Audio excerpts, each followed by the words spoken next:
ఏ పని చేసినా సరే నాకేమొస్తుంది, ఏ పని చేసినా సరే ఇందులో నాకు లాభం ఎంత, ఏ పని చేసినా సరే ఇందులో నాకు షేర్ ఏమిటి? ప్రమాదం సుమా. సహోదరి సహోదరులు, అబ్నేరు బహు ప్రమాదకరమైన అవకాశవాది. సో దావీదు పిలిపించాడు, అబ్నేరు వచ్చేసాడు. దావీదు వీళ్ళిద్దరూ కలిసి విందు చేసుకున్నారు. చూద్దాం రండి. 20వ వచనము, అందు నిమిత్తమై అబ్నేరు 20 మందిని వెంట పెట్టుకొని హెబ్రోనులో నున్న దావీదు నద్దకు రాగా, దావీదు అబ్నేరును అతని వారికి విందు చేసెను. అంతటా అబ్నేరు, నేను పోయి ఇశ్రాయేలు వారందరినీ నా ఏలినవాడు వగు నీ పక్షమున సమకూర్చి వారు నీతో నిబంధన చేయునట్లును నీ చిత్తానుసారముగా నీవు రాజరికము వహించి కోరిన దాని అంతటి మీద ఏలునట్లును చేయుదునని దావీదుతో చెప్పి దావీదు నొద్ద సెలవు పుచ్చుకొని సమాధానముగా వెళ్ళిపోయెను. ఎవడైతే ఏకుమేకుగా తయారయ్యాడో, ఎవరైతే దావీదు సింహాసనం మీద కూర్చోకుండా సంవత్సరాలు అడ్డుపడ్డాడో, వాడే వచ్చి ఇప్పుడు దావీదుతో సమాధాన పడుతున్నాడు. దావీదు చాలా సంతోషించాడు.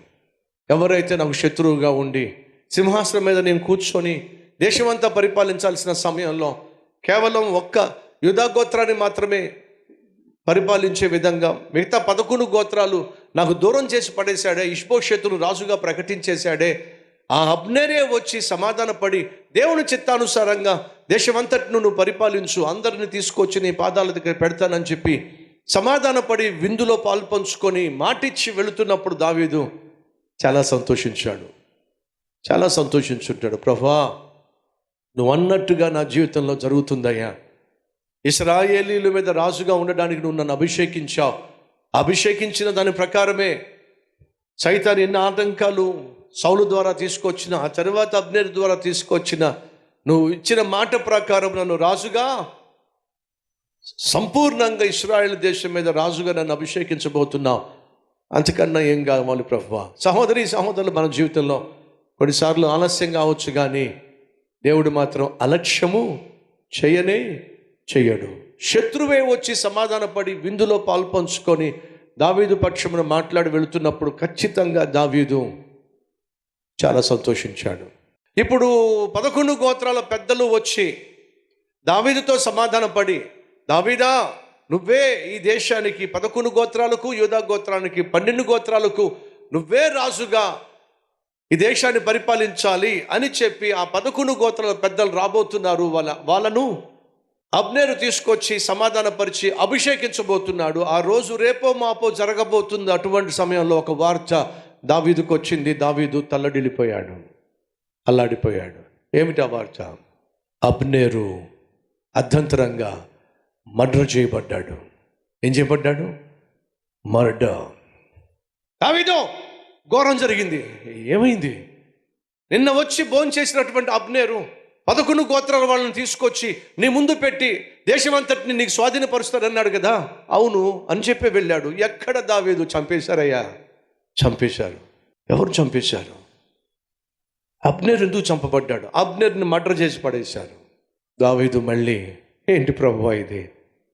11 గోత్రాలు వస్తాయి, 11 మంది పెద్దలు వస్తారు, 11 గోత్రాల పైన కూడా నేను రాజుగా అభిషేకించబడ్డానికి మార్గం తెరవబడింది అని అనుకుంటున్న సమయంలో ఆ మార్గాన్ని తెరిచేటటువంటి అబ్నేరు మర్డర్ కావడం ఏమిటి?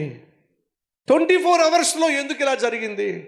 ప్రియ సహోదరి సహోదరులు, కొన్నిసార్లు మన చేతుల్లో, మన జీవితాల్లో అందినట్టుగానే అందుతుంది, సడన్గా మన చేతిలోంచి వెళ్ళిపోతుంది. ఎన్నిసార్లు మీ జీవితంలో అలా జరగలేదు చెప్పండి? పెళ్ళి ఖాయమైనట్టుగానే అనిపించింది, కానీ ఆ పెళ్ళి వాళ్ళు వెనక్కి వెళ్ళిపోయారు. ఉద్యోగం వచ్చినట్టుగానే అనిపించింది, కానీ సెలెక్ట్ అయిపోయావు అని చెప్పేశారు, కానీ జాయినింగ్ ఆర్డర్ మాత్రం రావట్లేదు.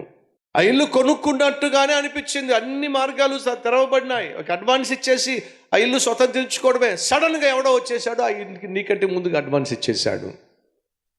నీ జీవితంలో ఎన్నిసార్లు ఇలా అవ్వలేదు?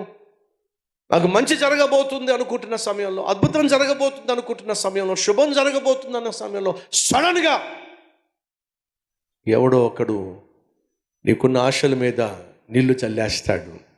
ఏం జరిగిందో తెలుసా? అబ్నేరు అర్ధంతరంగా చచ్చిపోయాడు.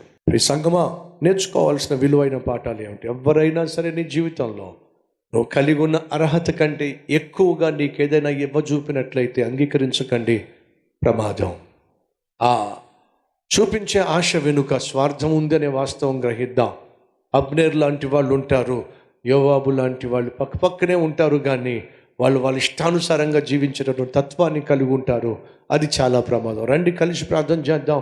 ఇలాంటి ప్రమాదకరమైన మనుషుల మధ్య ఎలా మనం ప్రశాంతంగా జీవించాలో, ప్రభు బిడ్డలుగా జీవించాలో ఆయన కనికరం కోసం వేడుకుందాం. అంతా బాగుంది అనుకున్న సమయంలో, దేవుని చిత్తం జరగబోతుంది అనుకున్న సమయంలో దావీదు జీవితంలో మరొక శత్రువు బయటకు వచ్చాడు. ఎవరు? తనతో పాటు ఉన్నవాడే, తనవాడే, తన ఇంట్లో వాడే. సహోదరి సహోదరులు, ఈరోజు మీ జీవితంలో మీ వాడే, మీ ఇంట్లో వాడే, నీ తోబుట్టువే నీకు వ్యతిరేకంగా తయారయ్యాడా?